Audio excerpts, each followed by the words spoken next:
কে জানতো যে এখানে এত করলা গাছ হবে? এই জমিটা কিছুদিন আগেও খালি ছিল। তো দেখেন, খালি জমিতে যে এত কিছু হয়, আসলে জমি খালি রাখাটা ঠিক না। আপনি যে কোনো সবজি লাগান, আপনার সাথে মানুষ বেইমানি করতে পারে, কিন্তু এই জমি আপনার সাথে বেইমানি করবো না। ঠিক আছে ভাই, আসলে দেখেন, এই জমিটা মানে অনেক দিন যাবৎ খালি ছিল। তো ওই আঙ্কেল, এই যে আঙ্কেলকে দেখতে পাচ্ছেন, সে অলরেডি জমিতে কাজ করতেছে। তো মনে করেন এত সুন্দরভাবে সে মানে এটা উপস্থাপনা করছে। এগুলো হচ্ছে কুমড়া চারা, সামনে অনেক বড় বড় কুমড়া চারাগুলো আছে, এই যে এগুলো এগুলো বড় জাতের কুমড়া চারা। ঠিক আছে, এই যে দেখেন। তো আসলে খাজলে জমি রাখলে আসলে কিছুই হয় না।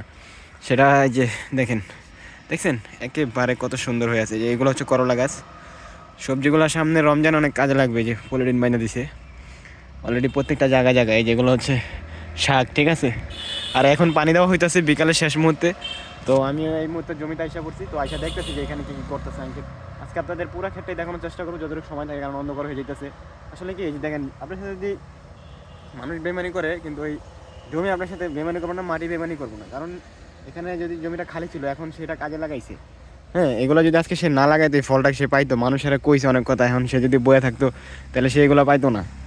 আজকে এত ফসল এখানে হইতো না। আজকে সে ধৈর্য ধারণ করে এটা কাজ করছে, এখানে সেটা হয়েছে। হ্যাঁ, এই যে করলা গাছে এখানেও মনে করেন অনেকগুলো লাগানো হয়েছে। এখন মনে করেন এইগুলো বের হতেছে, ঠিক আছে। এখন পানি দেওয়া হইতেছে ক্ষেতের মধ্যে। আর এন থেকে শুরু করে একেবারে ওই মাথা পর্যন্ত, ঠিক আছে, পুরো ক্ষেত জুড়ে আর কি। এই যে এইখান থেকে শুরু হয়েছে একেবারে ওই মাথা পর্যন্ত। এই যে আঙ্কেল পানি দিতেছে অলরেডি করলা গাছগুলোর মধ্যে। হ্যাঁ, আচ্ছা আচ্ছা, বাড়িটা দিতেছি, কারণ পানি দিতে হইব তো, বাড়িটা দিতেছি। আমরা আজকে পানি দেওয়ার লেগে আইছি। এই যে নেন টাকা। না সমস্যা না, আসতে দেরি করবেন। মাশাল্লাহ গাছগুলো তো আগের থেকে অনেক বাড়ছে, বড় হয়েছে। এখন খালি ফল হইব। আর এই কুমড়া গাছগুলো তো পলিথিন বাইনা দিচ্ছেন না আজকে? যাক, ভালো হয়েছে, কারণ পলিথিন না বানলে পোকা সমস্যা।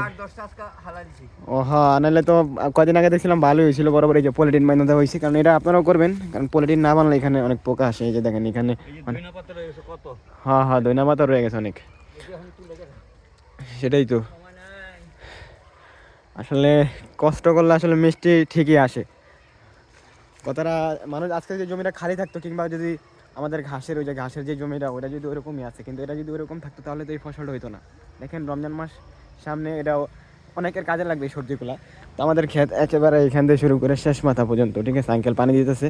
তো আমরা চাচ্ছিলাম যে সামনে আমরা আরও কিছু করব। এই ক্ষেতটা তো ঘাসের জমি আমাদের, মানে গরুর ঘাসের, গরু এই জায়গায় আছে। আর এই যে এখানে পানি দেওয়ার এই মুহূর্তে, সকালবেলা তো পানি দেওয়া যায় না, সকালবেলা পরিষ্কার করার জন্য আসছিল। এই দেখেন করলা গাছের লতাগুলো এখানে অলরেডি এখন তৈরি হয় নাই, এখন তৈরি ফুল ছাড়ে নাই, ফুল ছাড়বে কিছুদিনের ভিতরে। আর সুন্দর করে ঝাঁকা বাঁধা দেওয়া হয়েছে, যে এখানে হইলে একেবারে সুন্দর করে ফলগুলো আমাদের এভাবে চলে যাবে। এই যে দেখেন এইগুলা বেরোইতেছে, ঠিক আছে, এই যে মাথাগুলো এখান থেকে বেরোইতেছে। আর আঙ্কেল সুন্দর করে পুরো পানি দিচ্ছে। এই যে ধনিয়া পাতার নিচে খালি কোনো জমি রাখা যাবো না, খালি রাখেন। এই নিচে এই দিকটা করলা গাছের চারা, ওই দিকটা ধনিয়া পাতা লাগাই দেওয়া হয়েছে। আর এখন সুন্দর করে পানি দেওয়া হইতেছে ক্ষেতের মধ্যে। আর এই মাথা থেকে শুরু করে পুরোটাই কুমড়া গাছের চারা, ঠিক আছে। এই যে দেখেন বিকালের মধ্যে পানি দিতেছে। আর সামনে ধনিয়া পাতাগুলো একটু দেখাই, ঠিক আছে। আজকে আপনাদের চাইছিলাম পুরোটাই দেখাম, কিন্তু ওইদিকে যাওয়া যাবে না, কারণ ওইদিকে অলরেডি ধনিয়া পাতা লাগানো আছে। এই যে এদিকে শুরু একেবারে মাথা পর্যন্ত, মাঝখানে ধনিয়া পাতা অনেকগুলো ছিল, বাট এখন এখন মনে করেন এখন তো তুলা ফেলা হয়েছে। এই যে পলিথিন বাইনা দেওয়া হয়েছে। অনেকে প্রশ্ন করছিলেন ভাই এই পলিথিনগুলো কিসের। আসলে এই পলিথিনগুলো কিসের, যেমন এই যে আমরা এখানে কুমড়া গাছের যে চারাগুলো আছে, আমরা গেছিলাম যদি কুমড়া গাছে যদি যে ডোকাগুলো, ওইগুলো এটার সাথে পেঁচাই দিব। আর যদি পলিথিনগুলো লাগার কারণ কি, এখানে ধরেন অনেক ধরনের পাখি আইসা পড়ে। হ্যাঁ, ওইগুলো ওটার সাথে পেঁচাই দিলে, ওই যদি ফুল ছাড়তো ওটা পেঁচাই দিতাম পলিথিন দিয়ে। এই জন্য পলিথিন দেখার কারণ। এই ধনিয়া পাতা মাঝখানে এগুলো রয়ে গেছে, আরও তোলা বাকি আছে, ঠিক আছে। কিছুদিন পর হয়তো তোলা হইব। এই যে ধনিয়া পাতা, এই যে ধনিয়া পাতা এখনও মনে করেন যে তোলা অনেকগুলো আছে, বাকি আছে। এইগুলো রয়ে গেছে মানে এই পর্যন্ত। ধনিয়া পাতা একেবারে ফ্রেশ ধনিয়া পাতা। আর এই যে কুমড়া গাছ, সকালে আমু, কালকে সকালে দেখুন কী অবস্থা। আর ওই পাশে দুই পাশেই আছে মাঝখান দেওয়া ধনিয়া পাতা। মরিচ গাছের চারা আছে, সরিষা ফুলের দু একটা চারা আয় পড়ছে। আরে ওইখান থেকে শুরু একেবারে এই পর্যন্ত, ওই যে ওইখান থেকে শুরু একেবারে এই পর্যন্ত। আপনারা তো দেখতে পারতেছেন, আমি সামনের দিকে যাওয়ার চেষ্টা করব। আর আমাদের এই গাছগুলো এখনও বেড়ে ওঠে নাই, কারণ এগুলো হচ্ছে আমাদের দেশীয় কুমড়া চারা, ঠিক আছে। এগুলো হচ্ছে দেশি কুমড়া চারা, যেগুলোর মধ্যে এখন ফুল ছাড়ছে, ঠিক আছে। এগুলো এত বড় হয়নি। আর ওই যেগুলো ওই পাশে দেখাইছি, ওগুলো হলো থাই কুমড়া চামড়া, মানে চারা আর কি, বড় যেগুলো বড় জাতির, ওটা হলো ওই পাশে। আর এইগুলো হচ্ছে আপনার মানে এই যে মানে ছোটো আমাদের দেশি যে চারাগুলো আছে ওইগুলো। আর ওই পাশে যেগুলো হচ্ছে যে ওই যে একরকমের মানে অনেকে চায়না বলে, অনেকে থাই বলে, যে যেটা বলে কিন্তু আমরা থাই হিসাবে বলি, ওগুলো অনেক বড় হয়ে গেছে। আজকে যদি এই জমিটা খালি থাকতো তাহলে এই জমিটা খালিই থাকতো। আজকে মানুষের সাথে যদি টাকা লেনদেন করতাম, তা মানুষের সাথে টাকা লেনদেন করলে হয়তো টাকাটা নিতে আমার কষ্ট হইতো না, সে আমার টাকাটা দিত না, পাওনা টাকা। আজকে আমি জমিতে এখানে ফসল লাগাইতেছি, আমার আঙ্কেল লাগাইতেছে, যেই লাগাইতেছে তার এখানে ফসল হইতেছে। জমি বেমানি করে না ভাই, কথাটা কিন্তু সত্যি। তো চলেন সামনে যাই, সামনে যা করে আপনাদেরকে দেখাই। হ্যাঁ, এই যে লতাটা এদিক থেকে বের হইতেছে, এদিক থেকে একেবারে এই পর্যন্ত দুইটা জয়েন হইতেছে, এই গাছের চারা এবং এই গাছের চারা, ঠিক আছে, একত্রিত হইতেছে। এই পাশ থেকে এই পাশ, ওই পাশ পুরাটা জমি কিন্তু এখানে অনেক অনেক, ঠিক আছে। তো আমি আর ওই পাশে যাবো না, আমি গাছের জমিতে চলে যাবো, কারণ এখানে ধনিয়া বোনা আছে তো পারালে সমস্যা হবে। একেবারে পুরোটা মাঝখানে মাঝখানে ধনিয়া লাগাইছি ভাই, এগুলো মাঝখানে কেন খালি থাকবে, সাইড দিয়ে কুমড়া চারা আছে, মাঝখানে ধনিয়া পাতা লাগাই দিছি, এটা খুব ভালো হয়েছে, তাই না। এখন বিকাল হয়ে গেছে অলরেডি, সন্ধ্যা যাবো, ওই যে আমাদের রয়্যাল ঘুরতেছে ওই দিক দিয়ে। তো আমি এখন ক্ষেতের থেকে বের হয়ে যাই, কারণ আঙ্কেল ওইদিকে পানি দিতেছে আর আমি এদিকে মনে করেন ঘুরতেছি। তো যাই হোক, আমার থেকে মানে ভালো লাগে এই বিকেল আসলে, আর আমি প্রতি কয়েকদিন পর পর এসে দেখছি এখানে কী অবস্থা হয়। মানে এখানে আসাটা উচিত, এখানে আসলে মনে করেন যে আমার বেশি ভালো লাগে, কারণ এখানে আসলে দেখতেছি ক্ষেতের কী অবস্থা, আপনার সাথে শেয়ার করতে পারতেছি এখানে কেমন পানি দিতেছে। এই টাইমে পানি দেওয়া হইতেছে, পানি অনেক সে তো একা দিতেছে, এই জন্য পারতেছে না। তো আমরা অন্য কাজে থাকি, এই জন্য পারি না। এখানে আন্টিরা এসে তারা হেল্প করে, আজকে হয়তো তারা আসেনি, সে কাজের ফাঁকে ফাঁকে সেটা দেখে। আর মনে করেন যে মানুষজন তো মনে করেন যে জমিতে ধরেন আজকে একটা ফসল এলো, একজনের রাস্তার লগে তো দেখলে মনে করেন আয়া নিয়ে যায়, ওটাও খেয়াল রাখা লাগে। আমরা আবার নেটের বেড়া দিয়ে দিছি, কারণ নেটের বেড়া না দিলে সমস্যা হতে পারে। তো এই জন্যই পুরা খেত জোরে, ওটা হলো ঘাসের জমি। আমি অলরেডি এখন এখান থেকে বের হয়ে যাবো, ঠিক আছে। বের হওয়ার জন্য আমি এই রোডটা ব্যবহার করবো, এই রোডটা না, এটা ব্যবহার করবো। তো এই দেখেন মাঝখানে একটু গ্যাপ আছে, তো আমি এইটা বের হয়ে গেলাম গা, ঠিক আছে। এই যে আমার পুরাদার জমি, সে ওইখানে পানি দিতেছে। তো আজকে আপনারা অবশ্যই আপনারা মূল্যবান কমেন্টগুলো করবেন। হয়তো আপনারা কইতে পারেন না ভাই, আমি প্রতিদিন এসে দেখি আমাদের জমিতে কতটুকু পরিমাণে হয়েছে, কতটুকু হয় নাই, দেখা যায় কী অবস্থা। তারপরে আবার মনে করেন যে ছোটো, তারপরে কোনো সমস্যা দিতে পারে। তো আজকে এগুলো আমি রেখে দিই, কারণ এগুলো আবার ফসল হওয়ার সাথে সাথে আমরা কী করে ধনিয়া পাতা কিন্তু উঠে বিক্রি করা হয়েছে, তারা কিন্তু অলরেডি অনেকগুলো উঠে গেছে, কারণ এদিকটা পুরোটা ধনিয়া পাতা ছিল, শুধু ওইটুকু আছে। আর এটা হচ্ছে ঘাসের জমি, ঠিক আছে, যে ঘাস পুরোটা এখান থেকে শুরু করে ওই মাথা অলরেডি গাছগুলো তুলে ফেলা হয়েছে। আর ওই পাশে সরিষা, ঠিক আছে, ওইগুলো ঘাসের জমি, ওইটা মাঝখানে সরিষা লাগানো হয়েছে, আবার ওই পাশেও কিছু ধনিয়া লাগানো হয়েছে।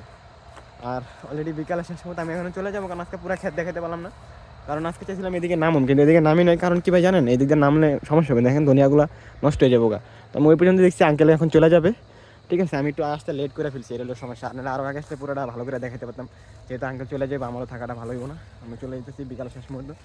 আমি কিন্তু একা আসি নাই ভাই, আমার লাগে কিন্তু আমার ওই যে রয়্যাল আছে, ও কিন্তু আইছে, ঠিক আছে। দেখি এখানে কী করে, এই তো থুয়ে গেছিলাম, দেখেন আমি আরও থুয়ে গেছি, কিন্তু ওই কী করতেছে দেখেন, মানে যা খাবার খাইতেছে, দেখছেন, এই দেখেন কেমনে খাবারগুলো খাইতেছে দেখেন।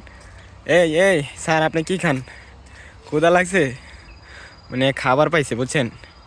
এখন ওই যে ঘাসের জমিতে মানে কি মানুষ অনেক কিছু ফালায় বুঝছেন, এই ফালানেতে আজকে যে খাবার পাইছে আর পেট ভরে যাবো গা, ঠিক আছে। তো আমি আর কেন বেশি দেরি করবো না, কারণ আঙ্কেল অলরেডি চলে গেছে। এই জায়গায় আমি প্রায় প্রায় আসি, আর এই জায়গায় মনে করেন যে সামনে যদি আরও ভালো করে পরিষ্কার করা হয়, এই জায়গাটা আরও ভালো হইব। এই জায়গাটা যেমন পিছনে যে ব্যাকগ্রাউন্ডগুলো, যদি পরিষ্কার করবো, আরও কিছু গাছ লাগালে জায়গাটা আরও বেশি সুন্দর হইব, দেখতে ভালো লাগবো। আর এখন তো মনে করেন যে অলরেডি সন্ধ্যা যেতেছে, কারণ আমি আপনাদের আরেকটা জিনিস দেখাইতাম, সেটা কালকে সকালে নয়তো আমি পরের কোনো ভিডিওতে নিয়ে আসবো, আপনারা কমেন্ট করে জানাবেন, ঠিক আছে, আপনারা কি চান কিনা যে আমরা ওই ক্ষেতটা নিয়ে রিভিউ করি, কারণ আমাদের এই জমিতে তো অলরেডি অনেকগুলো ভিডিও করা হয়েছে, ঠিক আছে। আমরা সামনে যেমন ফল হইলে কিংবা ফসল যখন হইব, গাছে যখন করলা হইব, হ্যাঁ কুমড়া হইব, তখন আবার নিয়ে আসবো। তার আগে আমরা চাচ্ছি না যে এখন আর এই ভিডিও আনতে, কারণ সামনে রমজান আসতেছে, এখানে ভালো করে কাজ করা লাগবে, ঠিক আছে। আর ওই জমি নিয়ে ভিডিও যদি আপনারা চান তাহলে আমি করতে রাজি আছি, যদি আপনারা বলেন যে ভাই হ্যাঁ করেন, আমরা ওটা দেখতে চাই, ওটা আপডেট কি, এটা আঙ্কেলের জমি, ওইটা একটা বড় ভাইয়ের জমি, ঠিক আছে, সে ওইখানে ঘাস লাগাইছে, আবার ওই পাশের জমিতে আরেকটা আঙ্কেল লাগাইছে, পরিচিতই সবাই আমার। আপনারা যদি চান তাহলে সামনে আমরা এটাও নিয়ে আসবো, ঠিক আছে। যদি আপনাদের মূল্যবান করেন, আপনারা জানাবেন যে আপনারা চান কিনা। আর ওই যে পাশে কিন্তু রাস্তা ভাই বুঝছেন, এই যে রাস্তাটা দেখছেন না, এই দিকটা মানুষ যাতায়াত করে। আর আমার আব্বু যে আমাদের খেজুর গাছগুলো বোতল পাচ্ছে, আব্বু অলরেডি বোতল পাইতে চলে গেছে গা, ওই যে সকালে এগুলো রস নামাইতে আইবো। আমি কদিন ধরে সকালে উঠে আসতে পারি না, কারণ আমার উঠতে লেট হয়ে যায়, আর একটু শরীরটাও একটু ভালো না, এই জন্য।